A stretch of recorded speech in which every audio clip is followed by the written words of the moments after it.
Hi, I'm John Carvello, president of Stono Capital and Divestopedia. This is our masterclass on selling a mid-market business. In this class, we are talking about negotiations.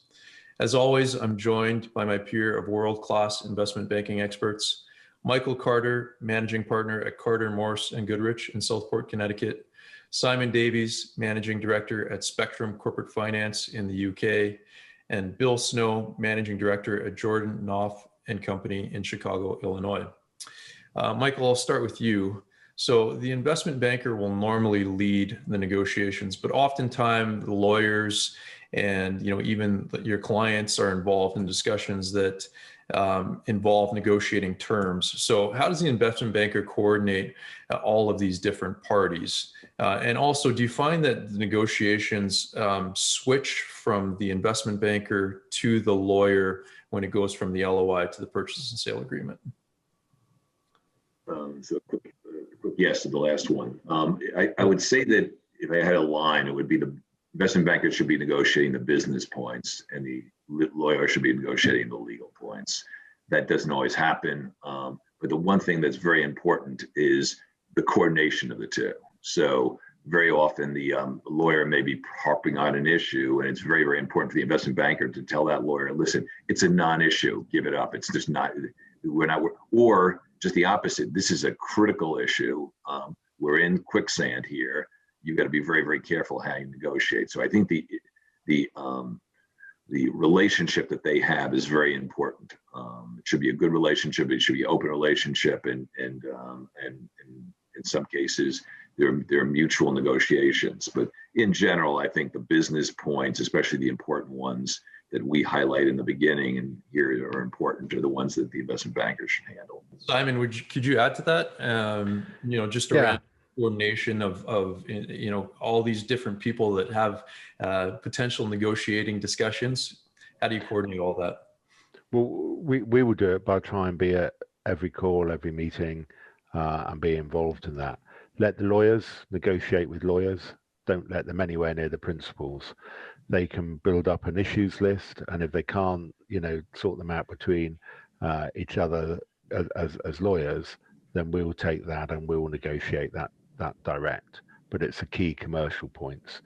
Lawyers are great, and we work with some fantastic lawyers, but they're good at the drafting. They're not so good at understanding the wider commercial market points, other than the kind of strict legal interpretation.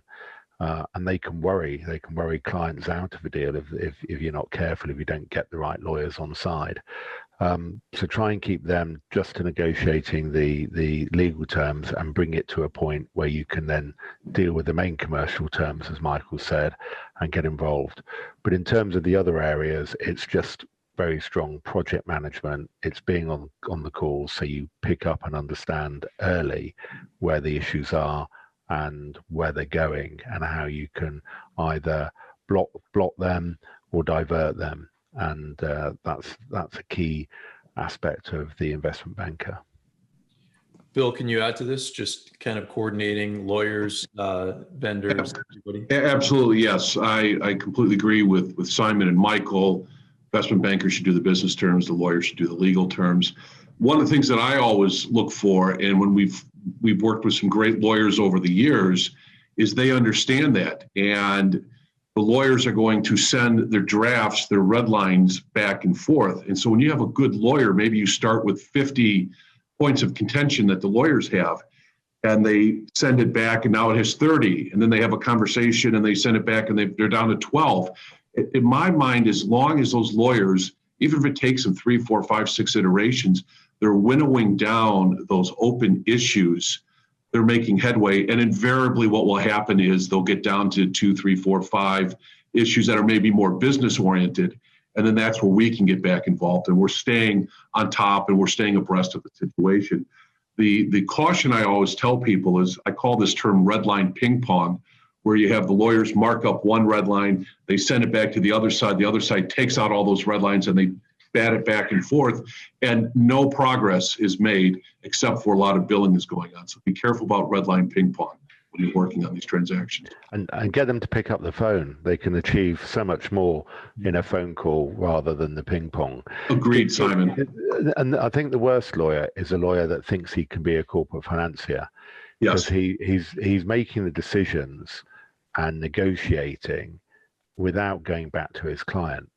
And that's you've got to watch for that, because that's a complete block. You don't know the points you're negotiating. When you start talking to the principal's like, well, what problem? I've never said that, and then you've got a kind of rogue lawyer almost who's trying to take our job, and that doesn't work.